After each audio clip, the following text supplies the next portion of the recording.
I think that just as we're living in a nuclear age, we have grown so tremendously in scientific knowledge. It doesn't seem too much to say that men can begin to awaken to the fact that they haven't grown enough spiritually and haven't recognized their spiritual capacities.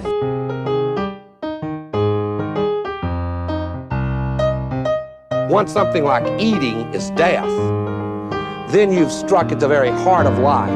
The enemy of the older radical theories may have been the ruling class, but today the stakes of whether we will reform ourselves into a new kind of human being, a new kind of society, whether we will find selves worth being, the stakes of it are simply life itself. I'm back for an interview with Dr. Clifford Bates. Cliff is a professor at the University of Warsaw American Studies Center. He's also a longtime colleague of mine. We went to university together.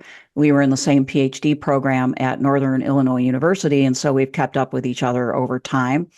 And the other day I noticed that Cliff had a YouTube channel doing a lot of videos on Aristotle, which is his research emphasis. He's written a couple of books on Aristotle of late. One is The Centrality of the Regime for Political Science, which I assume has a lot to do with Aristotle. 2016, there's Aristotle's Best Regime, Kingship, Democracy, and the Rule of Law. And we will put links to his... And another thing. Yeah, go ahead.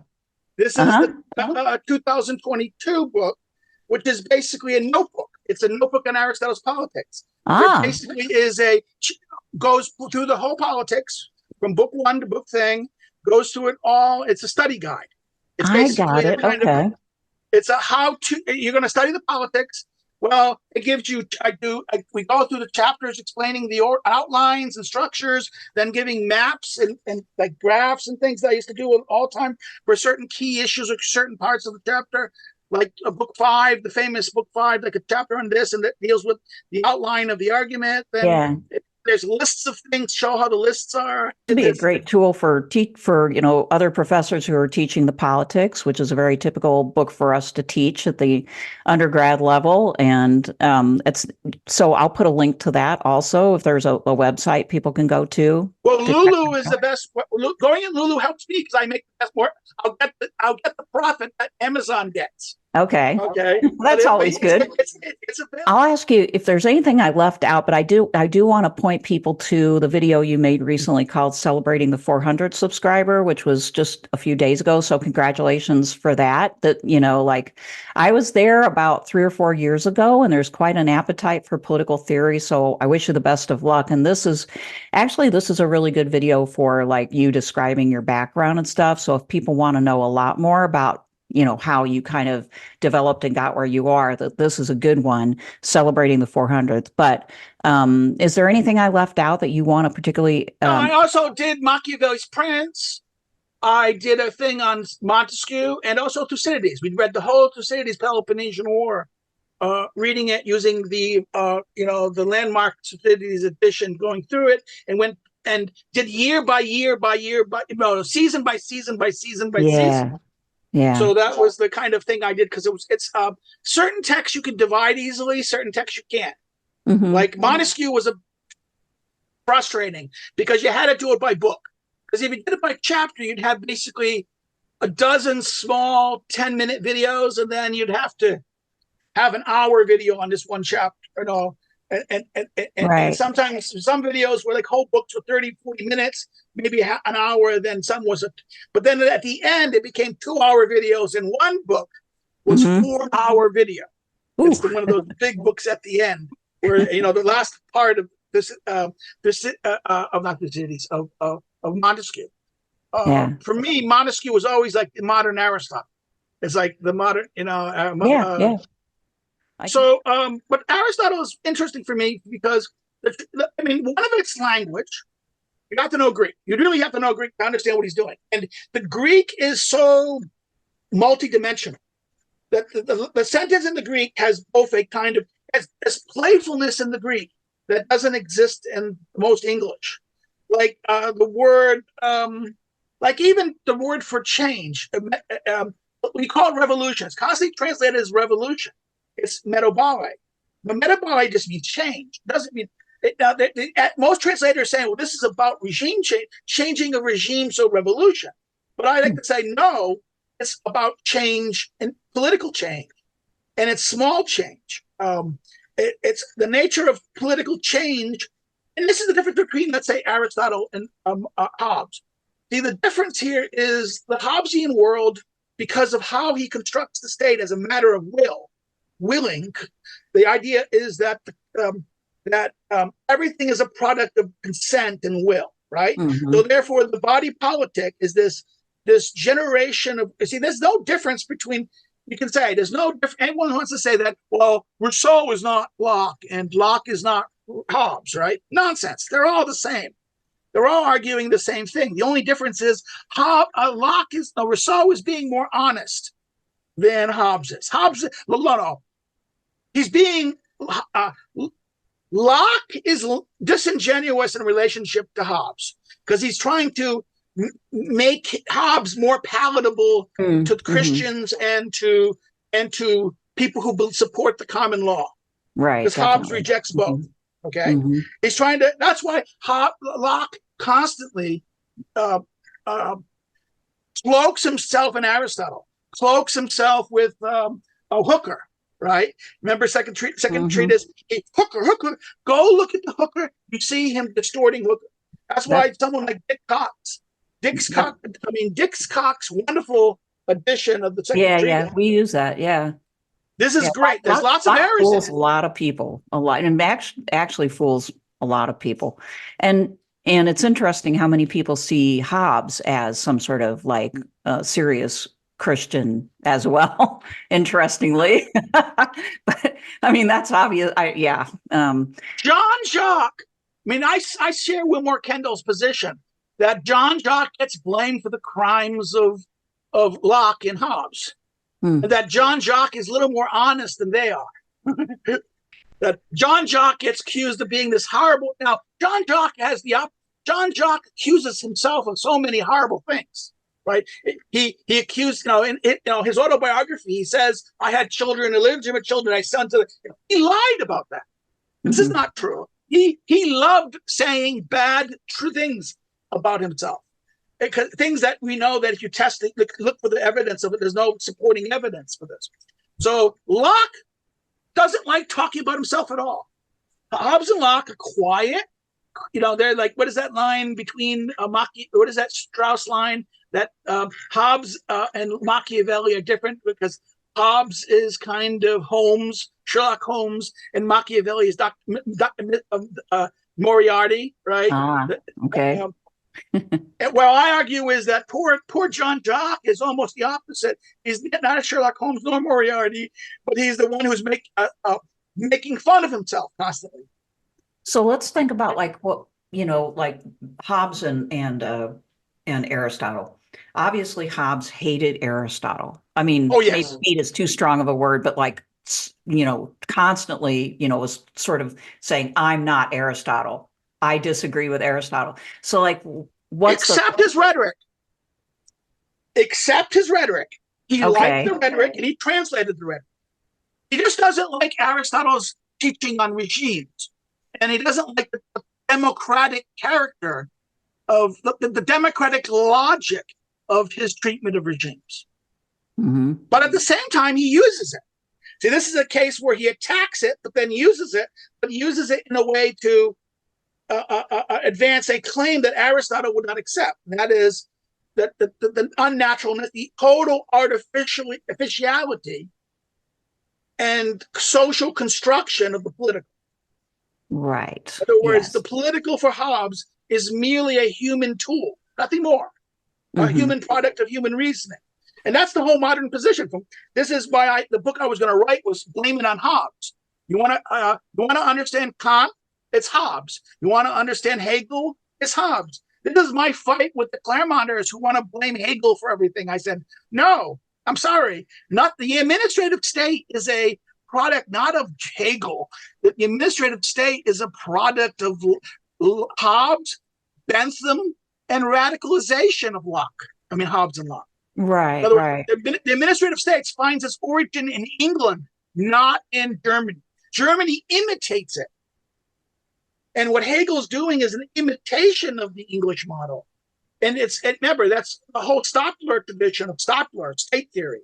This is all liberal. I mean, I had this fight with some of the Claremonters about, you have to understand that these German legal theorists, Stadtler, is this all Hegel? I go, no, that's not true. They're all Pufendorf, and Pufendorf is Hobbes. It goes Pufendorf, Christopher Wolff. Kant tries to do something in his science of Verstand of Recht, right? In his metaphysical morals, right? In his metaphysical morals, too, there's there's the chapter on personal morals, right? And then there's the science of right, or the Stundrecht, right? And therefore you have this is the beginning point of this, but he really doesn't develop a science of Recht. Hegel does this, but Hegel does this because he's trying to respond to, he's trying to kind of give a defense of the Prussian state in light of this modern process, okay? This inevitability of freedom that's happening that he sees historically because of, again, that's the master-slave dialectic in his the phenomenology of mind, that the tension between master and slave working itself out, that when none are free, one are free, many free, a few are free, many free, most are free, all are free, right? That's history, okay? So everyone say, oh, progressives are hard, all the progressives are really Hegel. No, they're Hobbes. They're Bentham. Progressivism is Bentham. It's, come on, let's smell the roses. It's the birthplace of liberalism. Yes. So just for the viewers to make sure they understand the contrast, you mentioned, Aristotle and the grounding in biology, right? Yeah.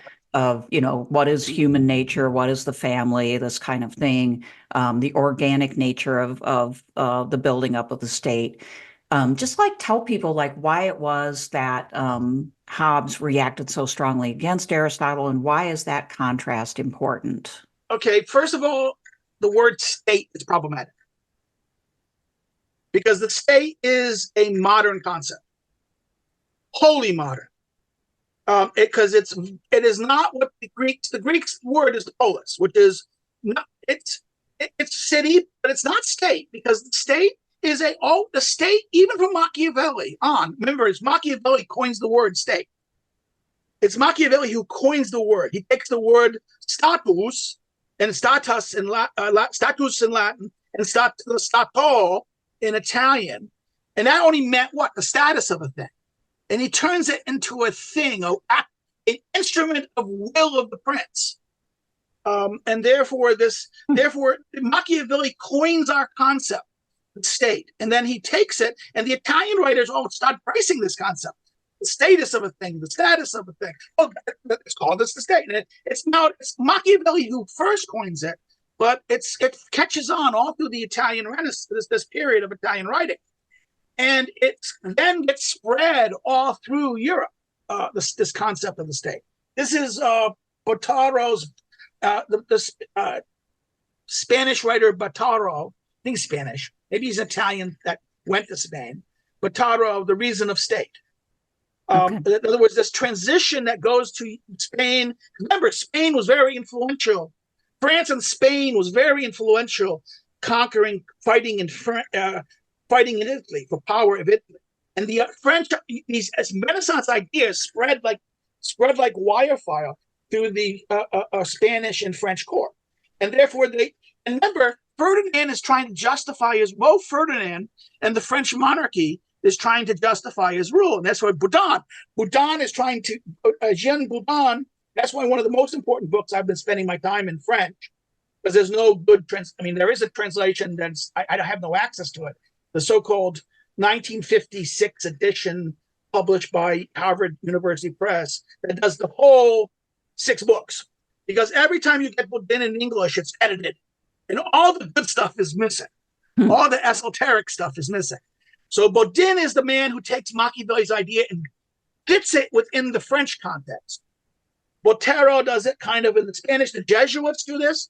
The Jesuits like Suarez, takes Machiavelli. They say, I hate Machiavelli, but then they use the state and then applying concepts for this. So that's the one, that's a big issue, that the language of the political that Aristotle does, the polis, which is what, it's again, there's two issues. There's the state versus the modern state versus the ancient polis, or the political, the city, the political community. Now, the political community was understood as a koinonia. It is in Latin, is perfectus communitas. We get ideals, that's the translation of the Latin. It is the complete community. And by what is meant by the polis is that this is the place, because koinonia is this extreme thing from either the husband-wife relationship, parent-child relationship, all humanity on the other side. There is a spectrum of what koinonia means. The problem is, where does the human being are able to fulfill himself as human being? What form of koinonia is that peak Pareto optimality point, where human beings are able to fully be free, liberal, and to maximize their eudaimonia, their fulfillment as human beings, right? Happiness, we translate it as flourishing, right? Right. The polis is that. It's that mean point. The city is that mean point. Now, the problem with this is, well, there's size issues. You can't be too big. So politics is this idea of this size. It can only be a certain size. It can only be like at most 20,000, 30,000. Above that, it's no longer, you don't really know anyone. You have to, it's like, you have to be a typical human being, as we know from science, about scientific research of how many people can we know, our minds can know personally, around 120, 150, right?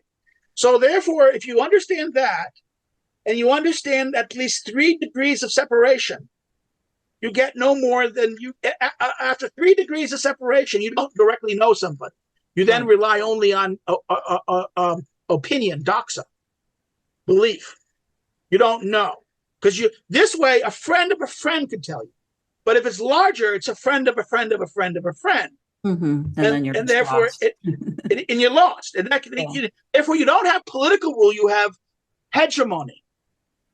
You have only coercion or economics. In other words, you can only have utility or things. You can't have friendship. You can't have common bonds. You can't really know each other. You can't really live together and know it. So therefore, there was a inherent, it's not organic. It's the nature of human nature. It's not like it's the organic. We say the word organic, we think growing from the ground. And therefore, but of course, this is how Hobbes kind of defeats a certain kind of Aristotelianism. Because of course, cities don't grow from ground, right? Cities are man-made.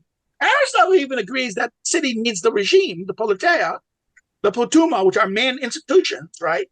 These are created things. They're not natural things, but they fulfill a natural, right?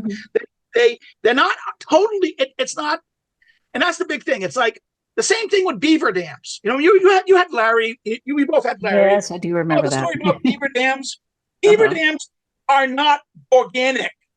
Beavers make them. But without the beaver dam, beavers could not procreate and survive. Right. And there's better and worse beaver dams too. Yeah. And also think about this beehive. The beehive is totally created by the bees. But without the bees making the beehive, they can't give birth. There's no possibility that the larvae grow to adulthood. So therefore, this idea of the city is not natural that Hobbes does. Well, if you look at the reality, that there are other animals that use their actions to create the habitat by which they are able to be their nature, to fulfill their nature. So that's why Aristotle is different from Hobbes. That's the difference. That the political animal, the idea of the political animal. But then we have a whole nother problem. That's society. See, we in English will say things like, what is it? We in English have this horrible habit of talking about treating society and community as synonyms. Right. They're not. In the Latin, societas and communitas are night and day difference. Societas is a contractual relationship, only a contractual relationship. It is the word they use to do business relationships. Mhm. There can be contracts between cities, but a city itself was not a societas. It's a communitas. And a communitas a societas always, it involves utility and choice. Therefore, the parties must agree. Mm-hmm. It's voluntary, wholly voluntary. Whereas a community is both the involuntary and the voluntary. Like the husband and wife relationship is voluntary, but the parent-child relationship isn't. Right. And much of human existence is not, even sexual attraction, is not voluntary. Pheromones and genetics, you know the reality of this. Much of things we think we have freedom from it's not true. We have choice. We're not totally determined. We have some choice and we have selection, but free will, absolute free will, in the language of Kant or the language of some certain misreadings of even Aquinas and Augustine, that this idea of absolute free will, that's absurd. Particularly the Kantian radical free will. So therefore, Aristotle is this routine that does it. Hobbes is kind of like the father. See, Hobbes is the person who says, listen, it's all about will.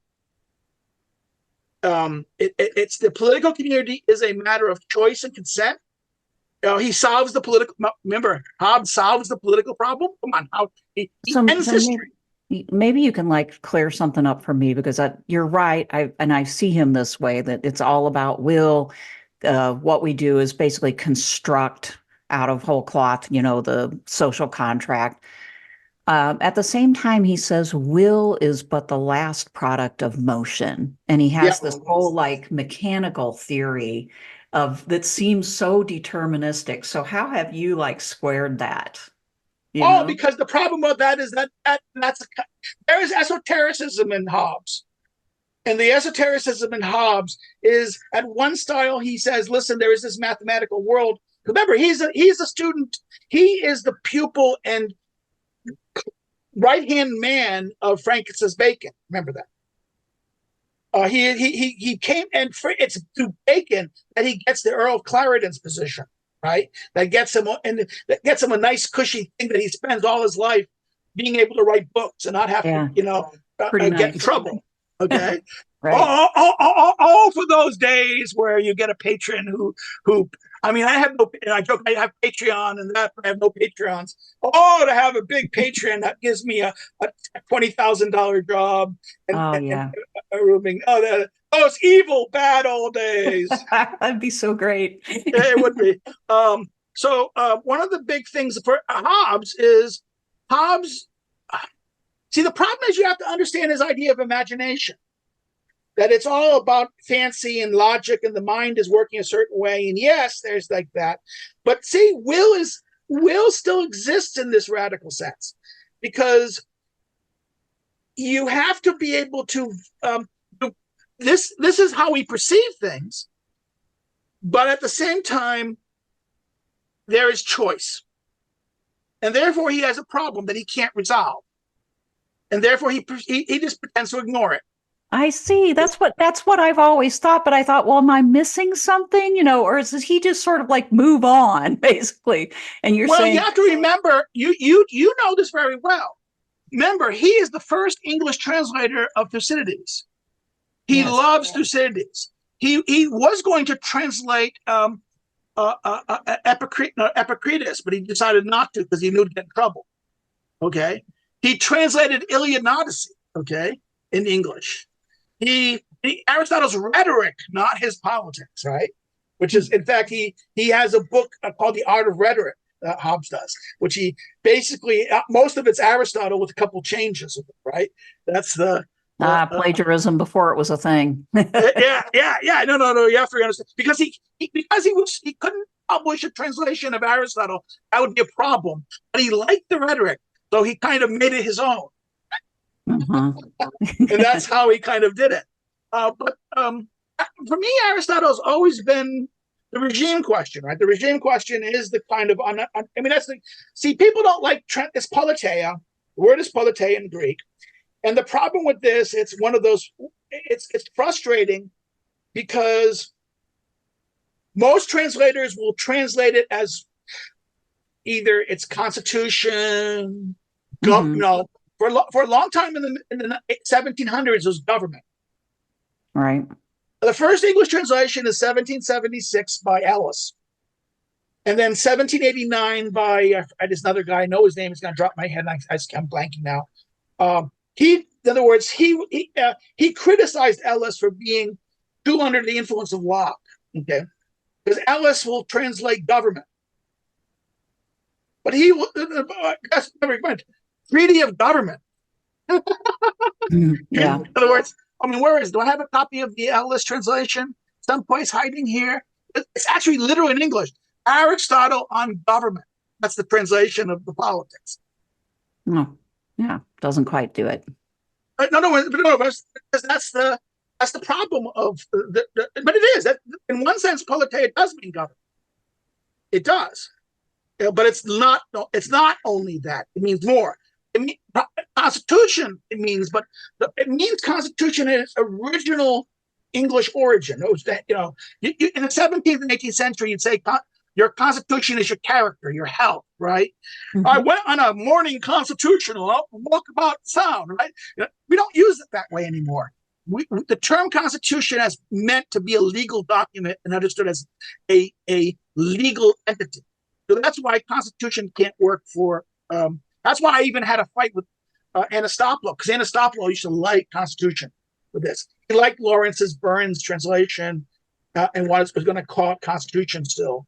I think even Joe Sachs uses constitution. I'm not sure. I think he echoed Lawrence Burns, what Lawrence Burns was going to try to do. I'm not sure, because I remember him talking about it, but then I kind of got disappointed with. I got Joe Sachs translation, and I was disappointed by it because he gave no notes. And if you in Aristotle, you have to always give notes, because why did you choose this word translation? I want to know why you chose this translation, because it could be if you're not giving notes, then there's something wrong.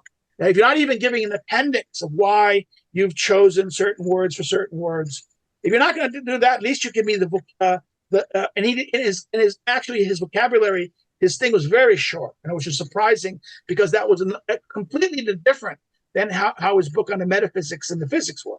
So I was disappointed by it. So I kind of read it, and I just said, okay, it's interesting. I know people like it. Out of my Ken Misugi likes Sachs' translation very well. I know some people at St. John's like it, but no, it disappointed me. But back to the point of this word. What does this word mean? The problem with state is the polis is not the state. It's a completely different thing. The logic of it is completely different. But also the word society.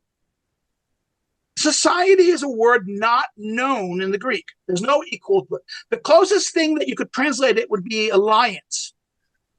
How the Latins understood societas. The closest word, and even that wouldn't do, because you wouldn't use it for business relationships. The way because remember there's this one, when you read Roman history, they'll say social war. Well, the social war isn't a civil war within the society. No, it's a war between the different cities that are in alliance with that. So that was the soci are the alien cities that Rome are in contract with. Usually for the Rome holding the relationship with a little stick, saying, I'm bigger and stronger than you. Therefore, this is like alliance. That is how the Athenians and other cities ruled over and associated other cities. So there's something hegemonic. There is something, when Rome uses soci as a political term, it's less business and slightly more hegemonic.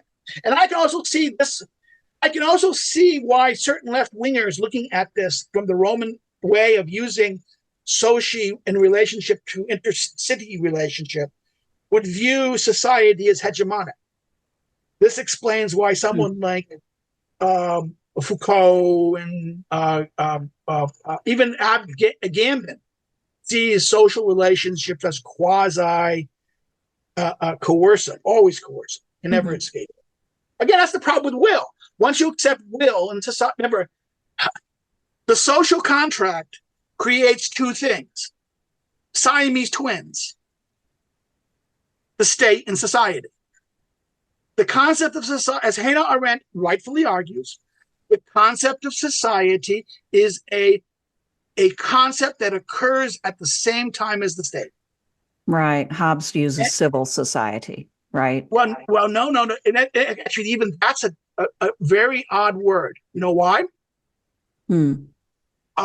It's the Italian, the Renaissance translator. I want to say, I don't want to say Fico. It's not Fico. It's, what is his name? Leonardo Bruni. Leonardo Bruni translates Aristotle into New Latin. Unlike Morbic, he uses different words. Or, politico, koinonia politicae, the political community. Well, in what Morbic creates new Latin words for the Greek words. In other words, he's more faithful to the Greek in his Latin. So he creates new Latin words to fit Greek words. So he makes communitas politicum. Well, Bruni doesn't translate this. He translates it civilis societas.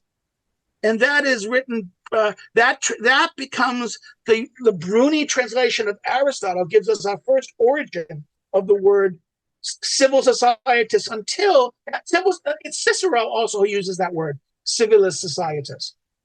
In his De Republica, but that book is lost until the 1800s, so it couldn't influence modern times. And it's one or two letters he mentions it, but that is also him trying to address the relationships. He's not talking about the political realm. He uses that word about creating civility with the Rome being civil towards the social. Okay, so it's not, Cicero doesn't use it this way that Bruni does, and therefore this is a real radical change, and this changes everything. Because why? Because he's translating in Florence. Florence and Venice are what? Commercial societies. Therefore, they like the word societas, because societas is the business relationship. And Aristotle even says you have to have in ethics, you have to have reciprocity, that the communitas requires reciprocal relations. Without reciprocal and equal relations and proportionate things, there can be no reciprocity, and therefore cannot be any community. So therefore, you can see why Bruni chooses it, but by choosing, and Hobbes doing this is echoing Bruni purposely. Okay. Because he knows he is calling it civil society. Locke is doing the same thing. But what is so disingenuous about Locke, he never defines it. The chapter, the thing about this that drives me crazy, the chapter that is supposed to be civil society, right? The political or civil society, number 7. What do we get there instead? We get conjugal society. We get a discussion of conjugal society. So this is, this is what is so amazing about Aristotle, is that when you read Aristotle and then you look at the history of tradition, if you just read it generally, but Locke, Hobbes, and you see the fights, you see them like going after each other. And the regime question, my God, you can understand regimes. And I prefer the word regimes to constitutions and those things. I say so why in this book. And also you can find it online. I have an article. It's available. You can find it online. It's available at different things. It's a chapter. It's my first chapter. The Centrality of Politeia for Aristotle's Politics was published by Social. I forget. It's a French journal. Social Science. Larry did it. Social Science.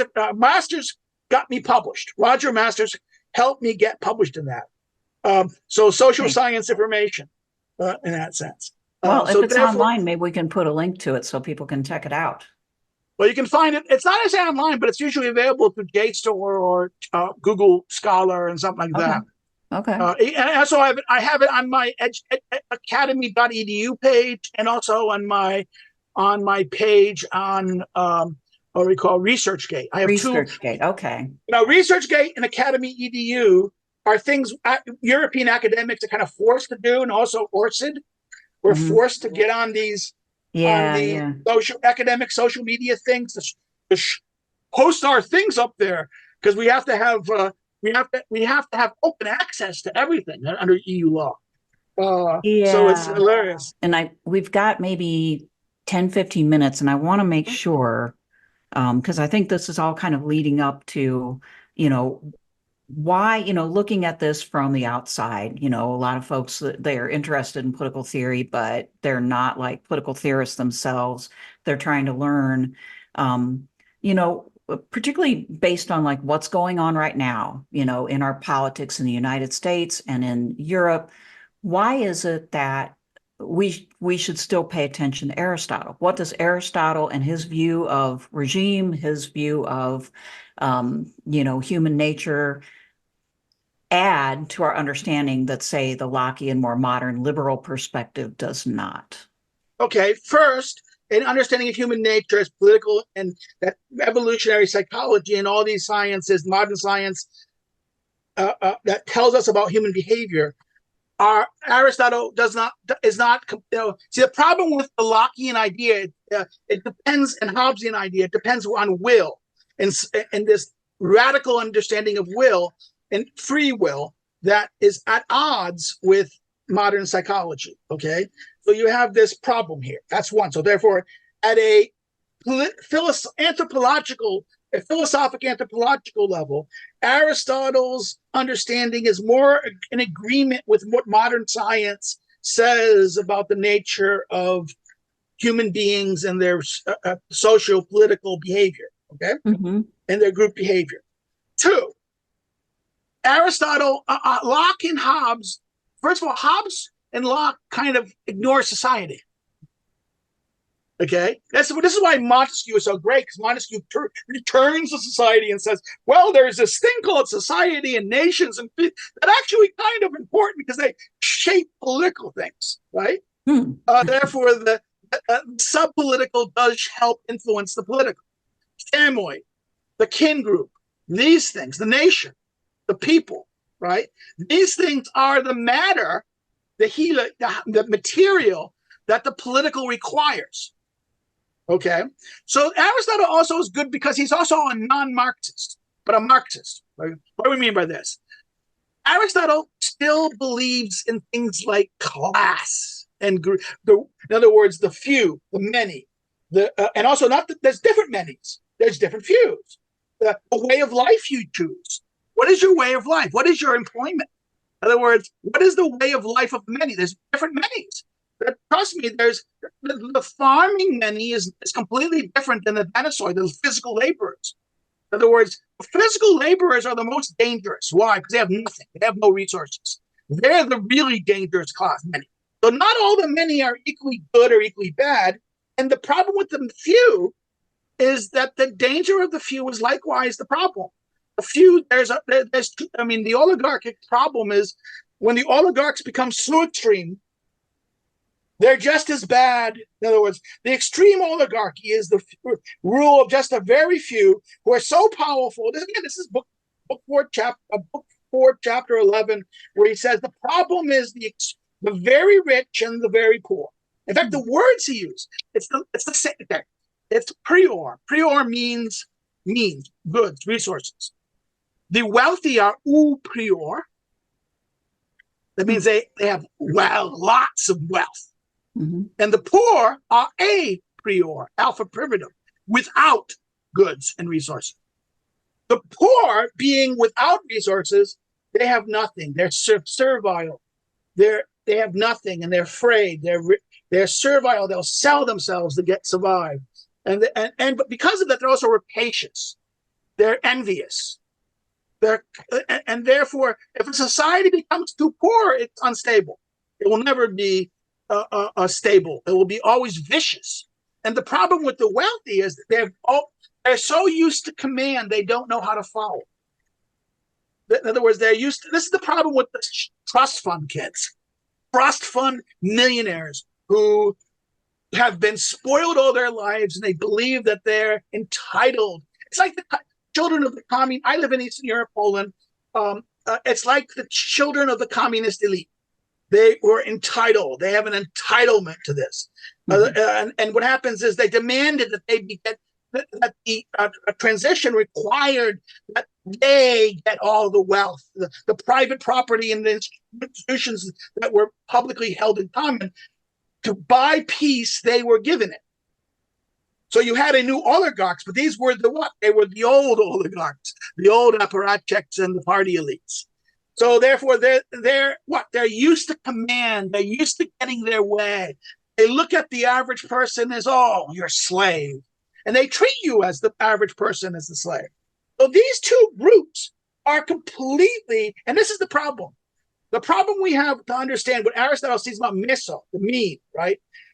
It doesn't mean middle class. This is why I had to fight. I mean, God bless. I love Leslie Rubin. I'm sad that she died. Leslie Rubin death, tragic death of a car accident. You know, being hit on a road in Princeton by a car. She didn't. Thank God, Mary Nichols helped finish the book. Help her edit the last book to publish the book. But I even I have major problems with that book. And I said, her problem is she assumes the middle class, the modern middle class, is the middle class of Aristotle. My argument is no. The modern bourgeois are not Aristotle's mesos. The mesos is, it has enough. It has enough resources.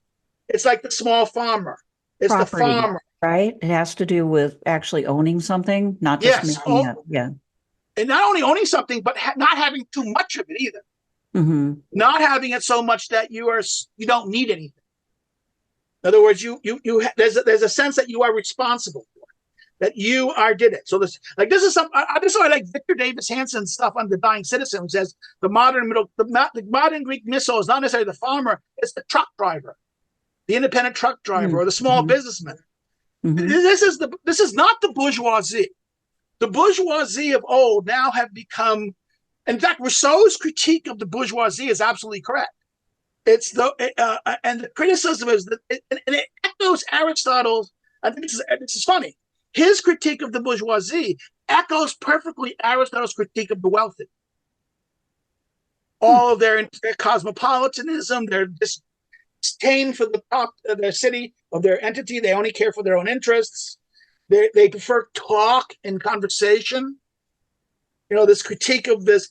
In fact, even Schmidt makes fun of this. Schmidt uses a very Rousseauian critique of the bourgeois in his analysis of liberalism, and why it is unstable is because they talk and talk and talk and talk. And what happens is, instead of deliberating when it needs to be deliberated, they just want to continue conversation. Because this is how by continuing conversation is a distraction from the fact that they're ruling everything. So conversation is a distraction. So this is why we have, again, our distraction now is gender politics. Why do we have gender politics? Transgenderism. It's a distraction from the real fact of economic domination. So that's all that cultural stuff. Yeah, people get wrapped up in. Aristotle analysis offers us a means by which we can address issues of class that doesn't get into the Marxist dialectic nonsense of class. In other words, there's no trajectory that there's inevitability of the victory of the masses. No.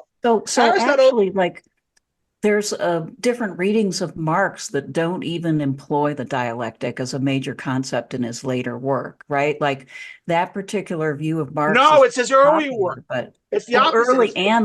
Early and very late. But it's not Marx. It's Marxist thinkers, particularly in the late.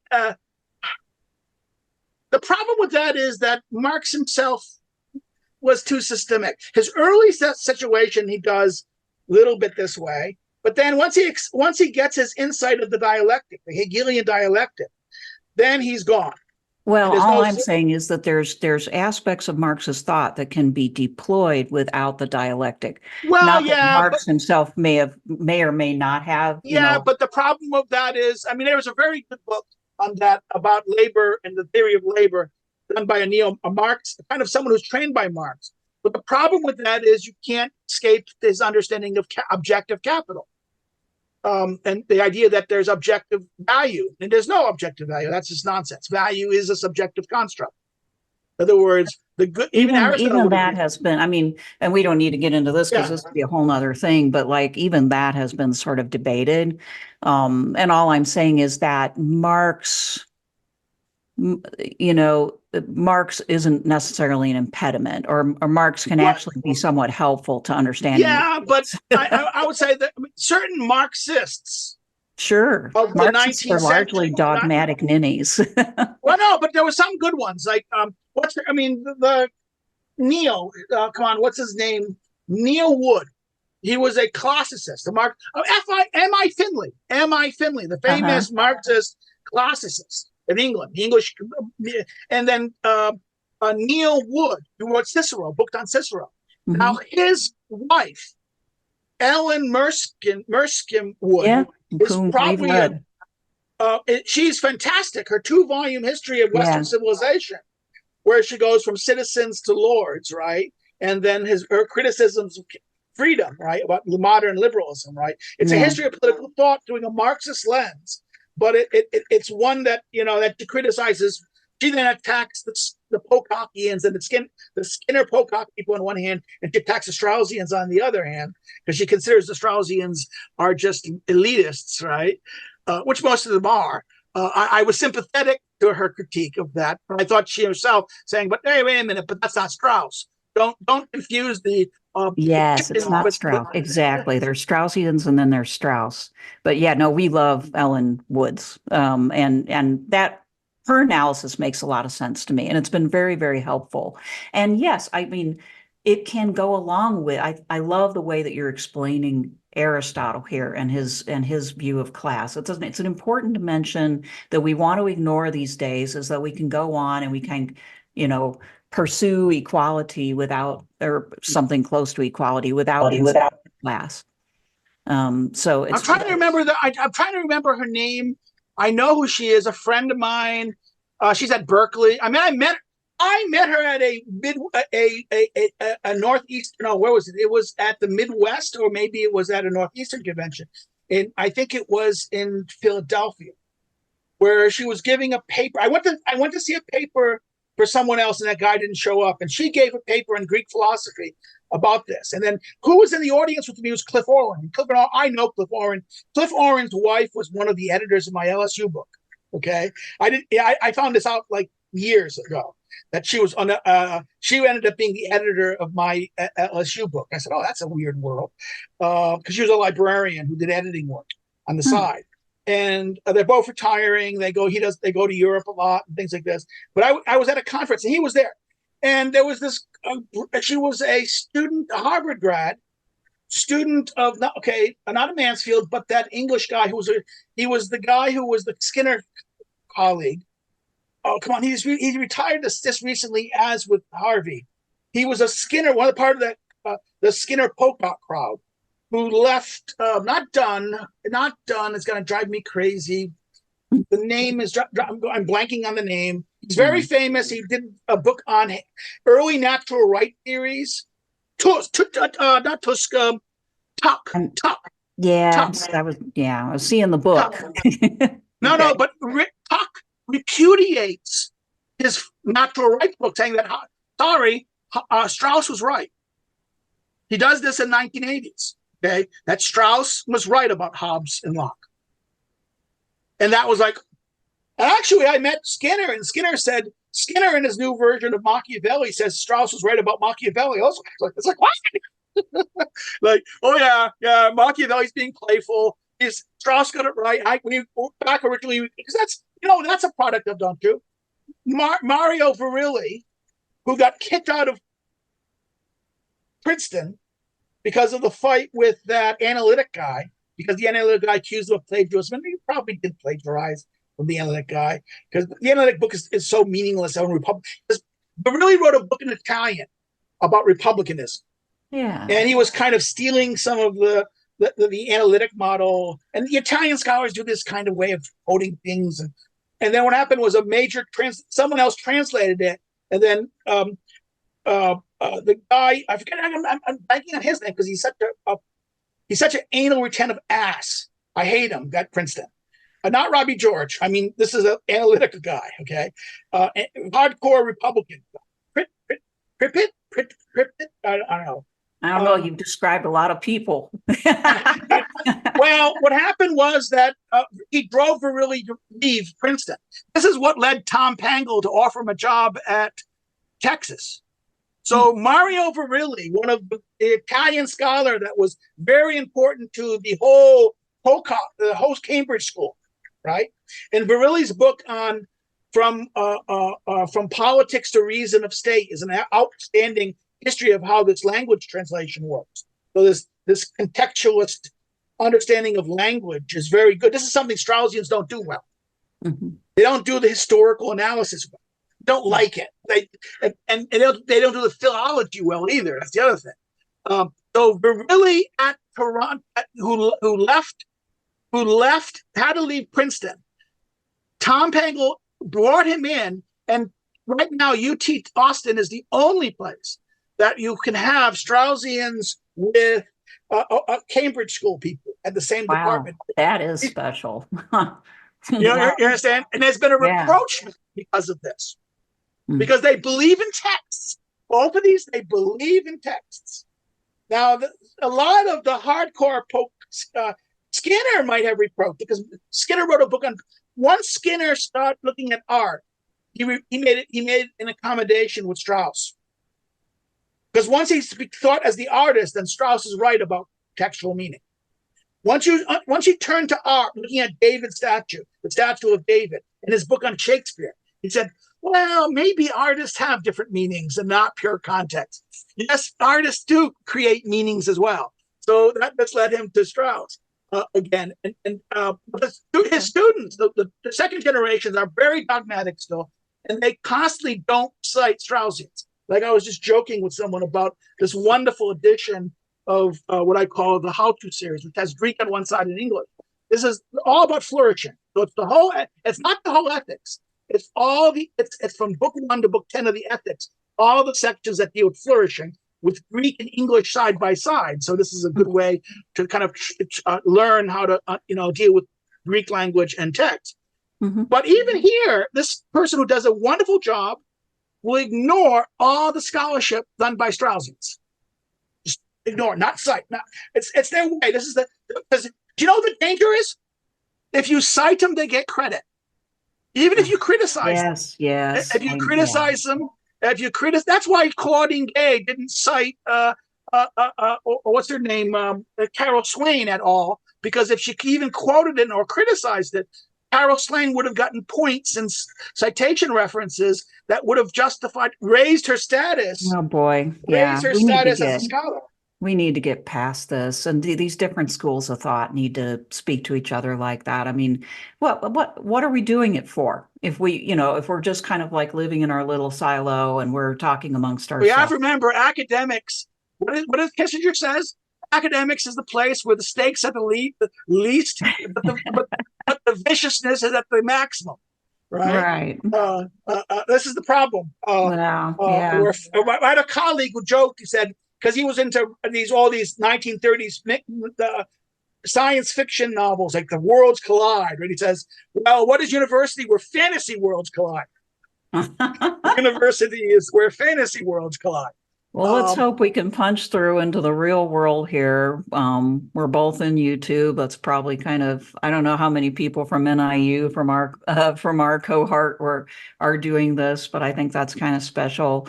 Your stuff you've been on since 2006, right? Yeah. A friend asked me to make a video. I did it, and then I sort of liked doing that, and then I just kind of I just started doing it. And your style and my style are completely different. I never liked PowerPoint. I've hated it. I had to do it when they forced me. When I do lectures, they make me do PowerPoint. I don't particularly like it, but I don't know what else. I basically use it as prompt for myself, basically, and for something for people to focus on. But I kind of like your approach of throwing the book up there. Well, that's the trick. Once you put a book up there, I can then not have the text, and I can have myself there, Because my rule, I was always taught this by Mel and other rhetoricians. The PowerPoint is bad because people pay attention to the PowerPoint. You should not be paying attention. You should be paying attention to the speaker in discussion. True so enough. therefore, you need to have them paying attention to you and only point to the PowerPoint when you are trying to make something. Well, but having the text there, you can always have the text there. And of course, YouTube is not the greatest quality of text, but it's still there, and you can zoom the screen a little bit, and then you can see what I'm pointing to, the text, and going through it line by line by line, and just read it, explain it, and that's how I handle it. Yeah. And then my Friday sessions, I have a live stream on Friday where I kind of just simply go over what I'm doing, what I've done, and I talk about some issues. So it's every Friday at it's about 11 before 12 o'clock. It's 11 o'clock around Eastern Standard Time. I usually do a live show Fridays, which is about 5 o'clock my time. Okay. And I do an hour. I try to do an hour, but it ends up being an hour 50 because someone will pop on the screen and say, "Did you talk about that?" And I go, "Okay." I'm not big enough that I don't get super chats. I know people. I'll say this: I really did this in response to what I saw on YouTube, because I was kind of saying I was seeing all these people doing, like Sargon and other people, the whole Gamergate world, go on to talk about political things, and they were simply, and even this guy I know who's very important is academic agent, who's Paris. His name is, he's an English professor. He was a professor of he's Persian English, but Parvini had like 4 or 5 books on Shakespeare, academic books on Shakespeare, and basically, but he got interested in libertarianism, Austrian school stuff. And therefore, he became a diehard Austrian economist guy. But then what happened was, by being on YouTube and meeting this stuff, it became kind of alt-right. And because he hung out with Curtis Yarvin and those crowds. And you know who Curtis Yarvin is, don't you? Yeah, I do. I can't take Curtis Yarvin seriously. He's a smart guy, but he doesn't know anything about history of texts. I mean, this idea that this obscure English writer who was very famous on great man theory is a great thing. He's a second-rate Rousseau. I forget what's the guy's name. They all love this English writer who talks about the great man and history and yeah. And I said, this is Rousseau. This is bad Rousseau. But this book is his Populist Delusion. Is a good book. In fact, I would recommend it to students who want to study elite theory. The problem with it is he makes certain dumb mistakes that if he was a political scientist, if he was better trained in political science, he wouldn't make. And what's even worse, his Prophets of Doom is, again, example of this. These are good books on the alt-right. They're interesting. But the problem with them is that they make too many kind of amateur theoretical mistakes that they don't know the tradition of political thought. He knows Shakespeare. He knows how to do scholarship. But he knows economics because he learned all this Austrian. He hung out with all these Mises Institute things and went to conferences in Mises in America a dozen times. And he also the British version of Mises. So therefore, he became part of the Gamergate group in Sargon, and he became famous. He makes more money on. He make more money on. He could quit university. He quit teaching because he was never going to be a professor. He was always going to. To the British system, he's a lecturer. He was always at a second-rate, third-level school, not a permanent position. He have lecturers. Lecturers are not adjuncts. They're full-time professors, but they're lecturers. And even with his books weren't. They were good. He had like 4 or 5 academic books that were. They were, in fact, his Shakespeare was kind of like, I call it pure English literature higher criticism. So it wasn't like someone like Paul Cantor, and in fact, he didn't even know. Even though Paul Cantor was connected with Mises people, he didn't even know Cantor. So it was like weird, and it had a. So this is how I got into this, by saying I started doing YouTube's kind of, and I started going on super chats for them because why? Because because I was correcting them. They were making stupid. They were saying kind of stupid things. And then what happened when someone says, "Why don't you do a YouTube video?" So I started doing that. That's how it happened. Yeah. Well, and I mean, Well, that's it's a good nice catching up with you. Yeah, same here. Thanks for coming on.